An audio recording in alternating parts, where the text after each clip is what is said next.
Okay, so I'm cut off. So, um so episode 1, I haven't watched episode 2 yet. So, hopefully I'll have time still today. But anyway, it starts off with Percy.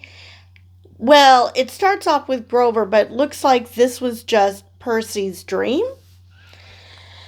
And we all know what happens when Percy dreams. Percy understands. Now, it is just amazing how much this kid has grown up. Now, I realize it's been like a year and a half. So, and children have this nasty habit of growing. But wow. I mean, even his voice is different. I swear I remember he had a bit of a lisp in the first season, and now there's no hint of it. So even his voice has changed a little. Now, so it looks like Grover is some incredible trouble. It looks like at first it's a nod to Indiana Jones, the way he's dressed for a safari. He's walking through the woods. Interestingly, he's not doesn't have his goat legs, which I thought was weird. I mean, I get it that from a outside perspective, this idea that it's just too expensive to always show him with his goat legs, but still, he has absolutely no reason to be hiding him right now. And he meets up with this band of people who he found a flute. And he thinks that he has found Pan.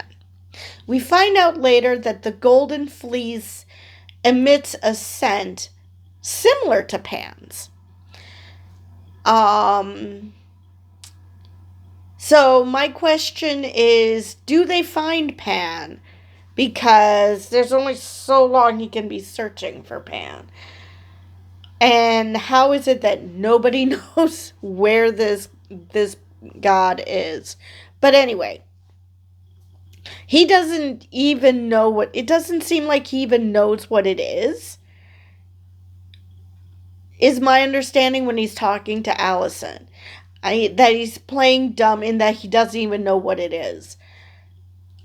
Or maybe he's just, truthfully saying, I have no idea because, I'm looking for Pan. I'm not looking for the golden fleece.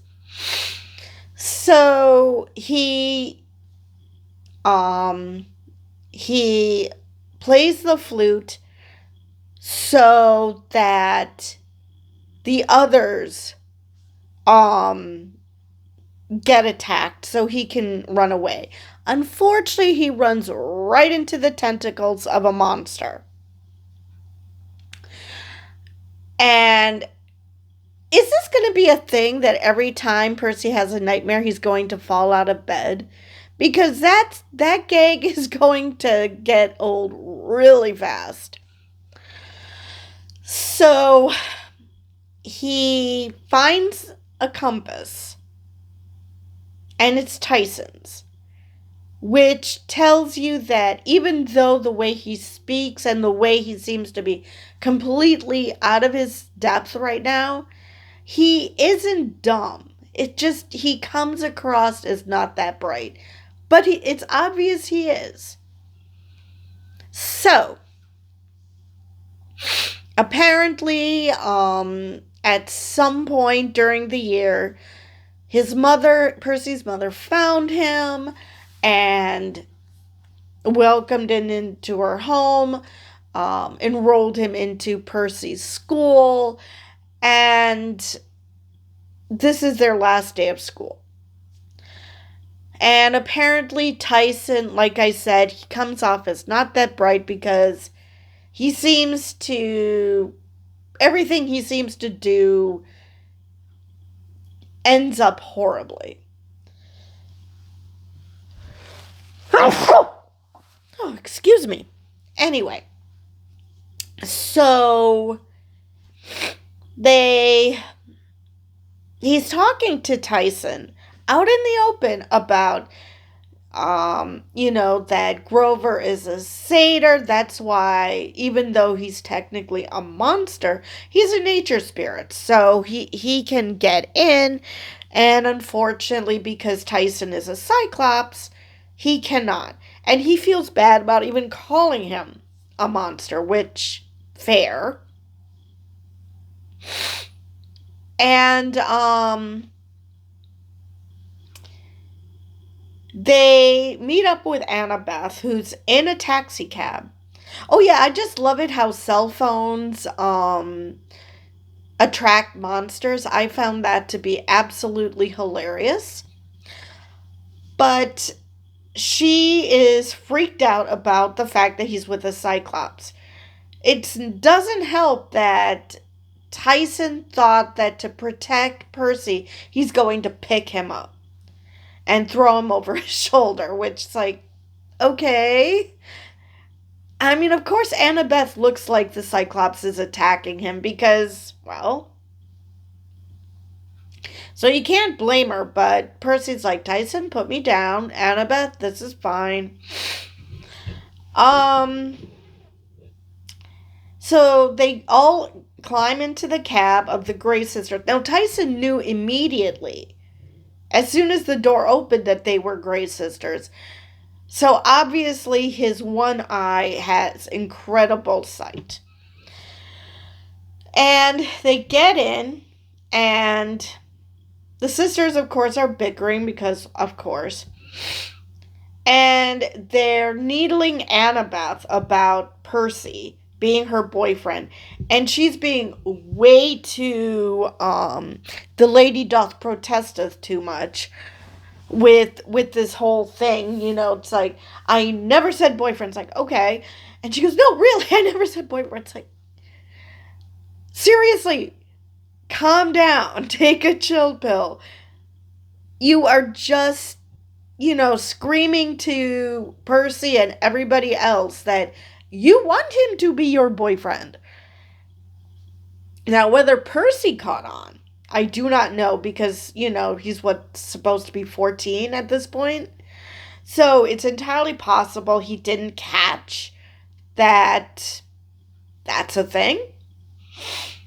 So they all go to Camp Half-Blood. And I felt bad for Tyson because, like, okay, what the hell is he going to do? He is literally not going to be able to get past the barrier. And then they get attacked by cannibals.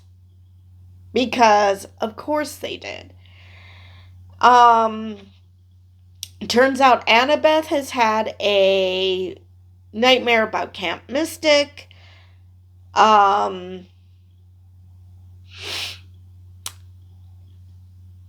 So obviously there's more danger than just to Grover.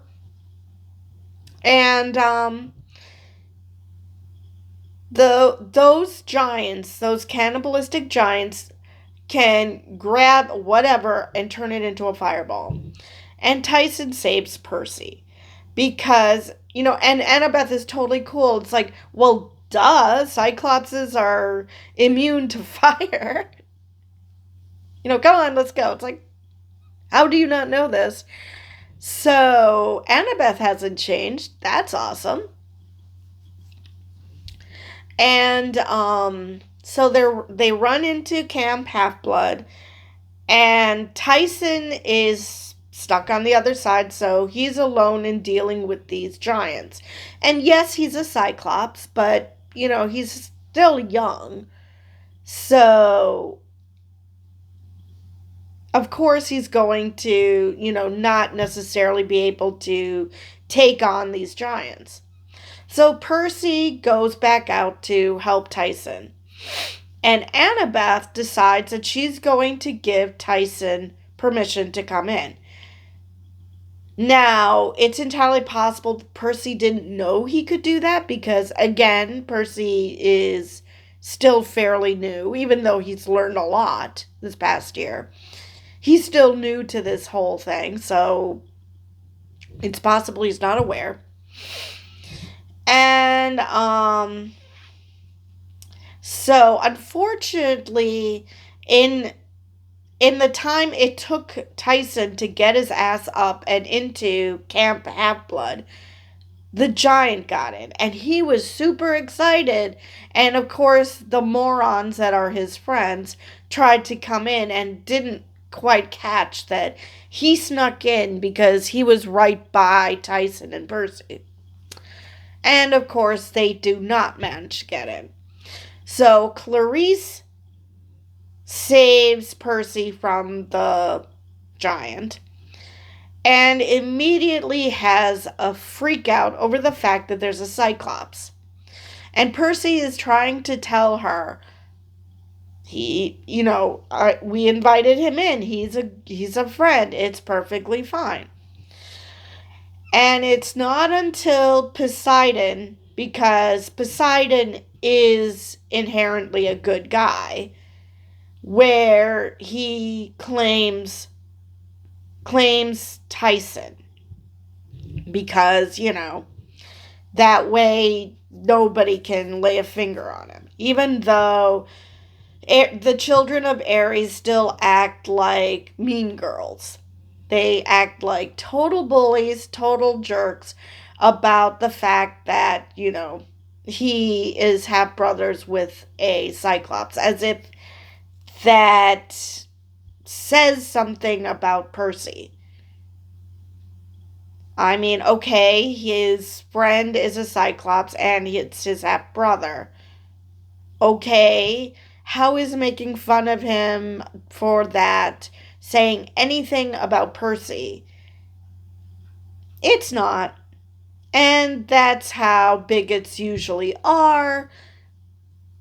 They think that they're actually proving a point about the person who they are making fun of, but all they're doing is telling on themselves. Now, Annabeth still doesn't feel comfortable around Tyson, but she's no longer trying to kill him. She's, starting to get a bit more comfortable with it. Dionysus is really pissing me off. Now, I get it that he doesn't care about the warrior part because he is the god of wine and partying and all that, so I get that. But he's still being an absolute jerk, and he is, they're making him out to be a clueless goofball, which, granted, Dionysus isn't all about the warrior thing, but he never struck me as being a goofball.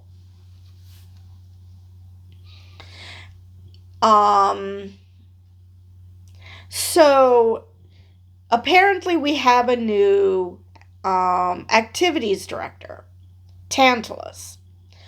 Now, I cannot remember my Greek mythology. I cannot remember which god he pissed off, which highly likely it's Zeus, because that's the majority of the, people who pissed off a god. It's most likely Zeus. However, I can't remember the details, who he pissed off and why he is incapable of touching food or drink. He's surprisingly in a good mood for someone who cannot do such things, but and of course they claim that the reason Chiron was kicked out was because he's the son of Kronos, which Percy correctly points out, so is Zeus. Actually, so is Zeus, so is Poseidon. All Zeus's siblings are the children of Kronos. So that would make Kronos Percy's grandfather, Annabeth's grandfather. So how far are we going to go with that?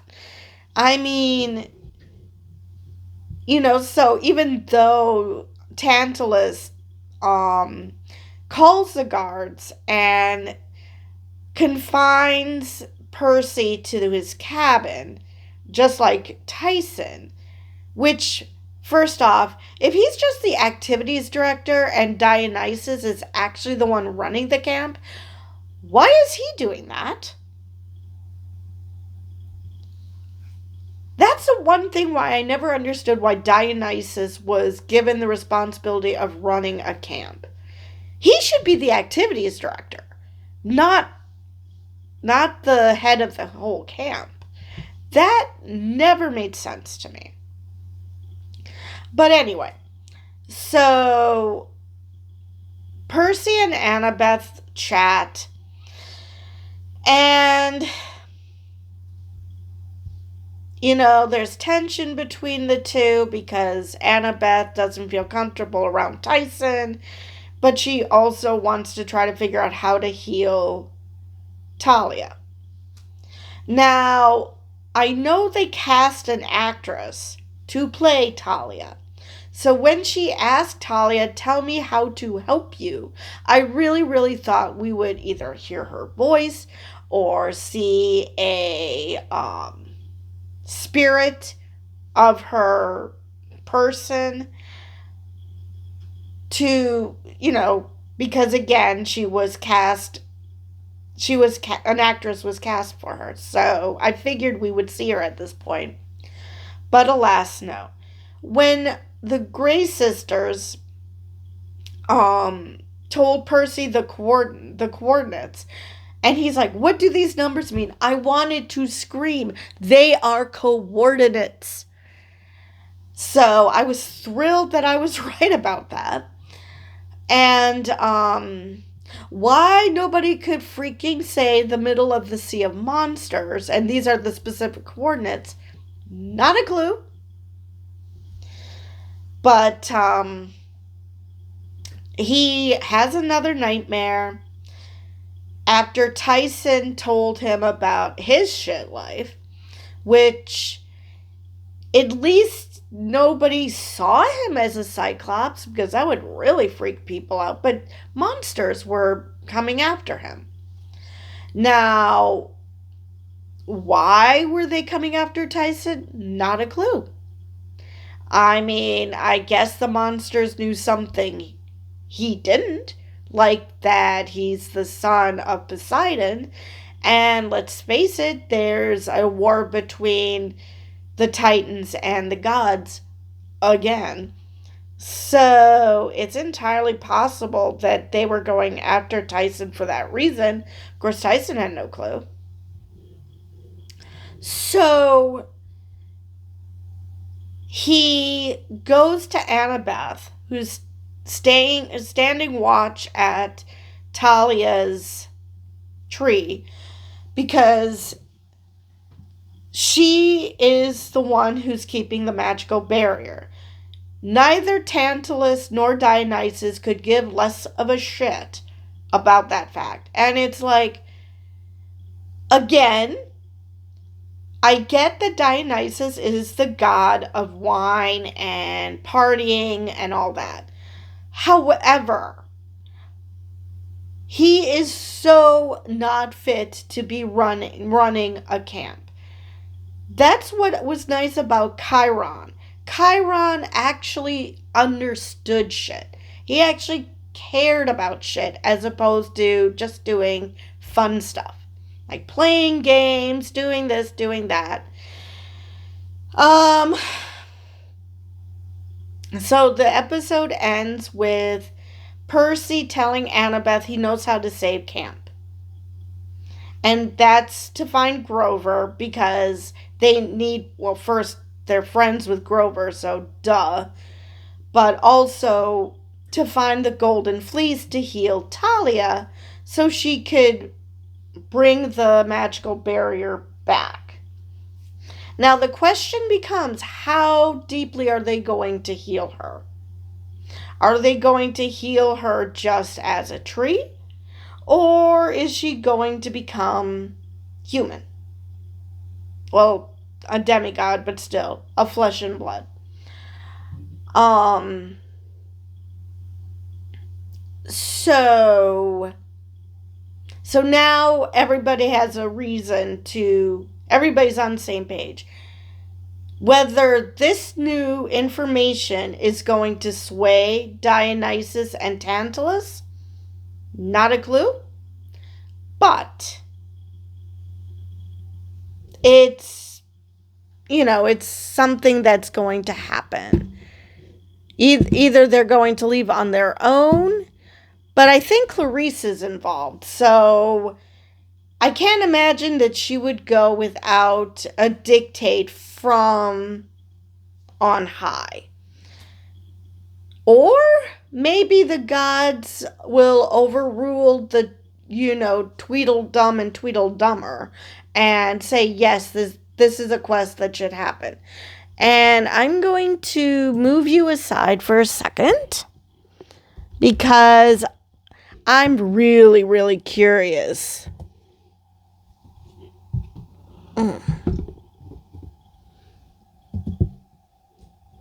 Jesus Christ.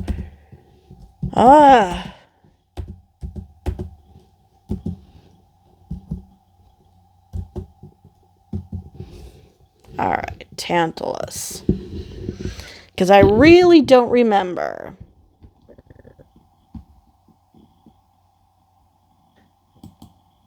All right.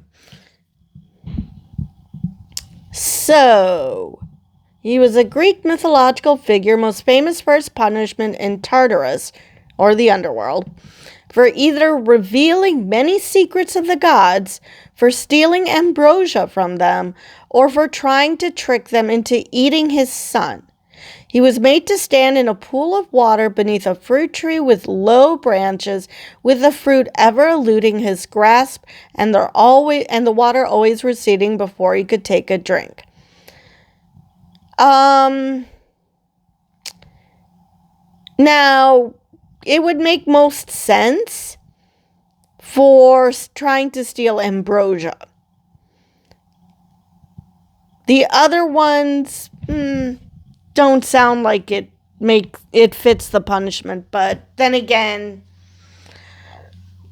when has logic and the gods worked in tandem? But yeah, I'm gonna go with the ambrosia one. So, but either way, he's a Greek king, so of course he's way too full of himself. Now the question becomes, how did he get out of the underworld? Why, of all people, did they pick Tantalus to become the new activities director after they kicked Chiron to the curb simply because he's Kronos' kid? So, yes, Percy is already questioning what the fuck. Now, the question also becomes is, where's Chiron and will we see him this season? Because I always liked him.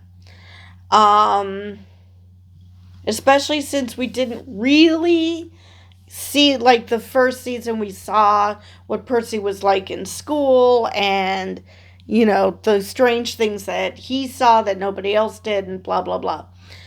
We didn't get any of that. When we almost saw his last day of school, they pivoted because the camp's in trouble. Oh, yes, and Clarice yelled at them for, if there's a monster attack, you're supposed to, remain in your cabins. Did you not know that they were not at camp all year? That they were out gallivanting about? I'm pretty sure you were there when Percy and Annabeth and Grover all made the decisions not to stay in camp, just to come back during the summer. So how are they supposed to do that when the monster attack was literally on them? But then again, Clarice just has to snipe at Percy because she is so jealous that this newcomer did more for the camp than she has ever done. She so desperately wants to get her bona fides that she just can't accept that she just has to snipe at them. I mean, even Dionysus. I mean, again, I get he's the god of partying, but then why is he being all pissy at Percy? I mean, like I said, they're making him out to be such a jerk. I realize that this is to show that Percy is infinitely smarter than all of them combined, but let's have at least some adult in the room. At least with Chiron, there was an adult in the room. So yeah, this interaction is going to piss me off so much. Now, how Percy and or Annabeth are going to convince Dionysus to let them go on this quest, I do not know. I don't know if there's going to be an interference from the other gods because they're actually paying attention, or how this is going to go.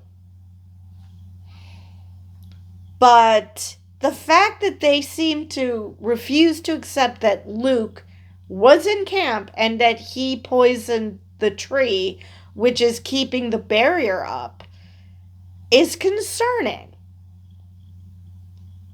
Dionysus couldn't give less of a shit, and Tantalus is actively ignoring it. Now, it's entirely possible he has no understanding of what's going on because, he was been in Tartarus for I don't know how many years. So, it's possible he truly has no grasp of the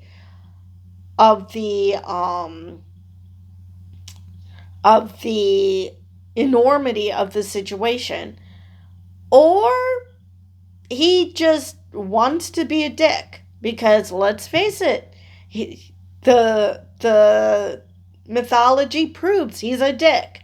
I mean, he tried to steal from the gods.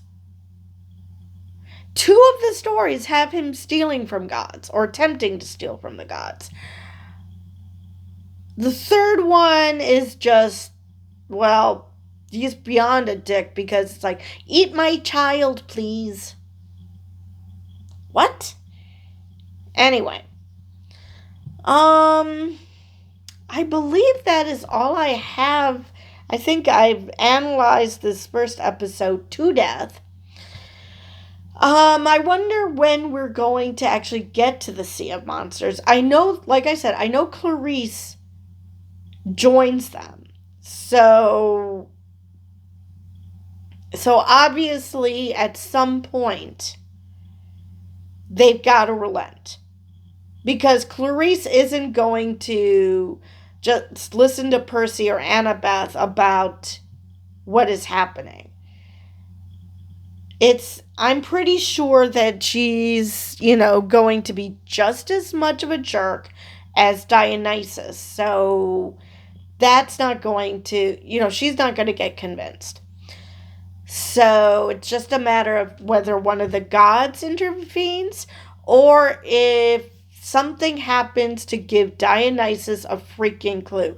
I don't know, maybe they have their precious charity race and Percy wins. And as the winner, he basically says, give me a quest for the Golden Fleece and to get Grover out of the Sea of Monsters. And they'll be duty bound to actually give it.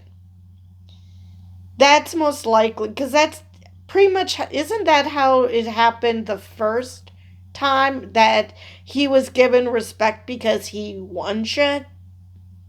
Granted, it was capture the flag, but still. So, yeah.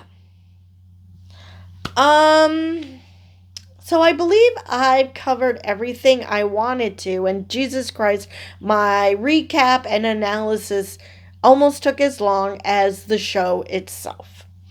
So with that, I will see you guys in the next video.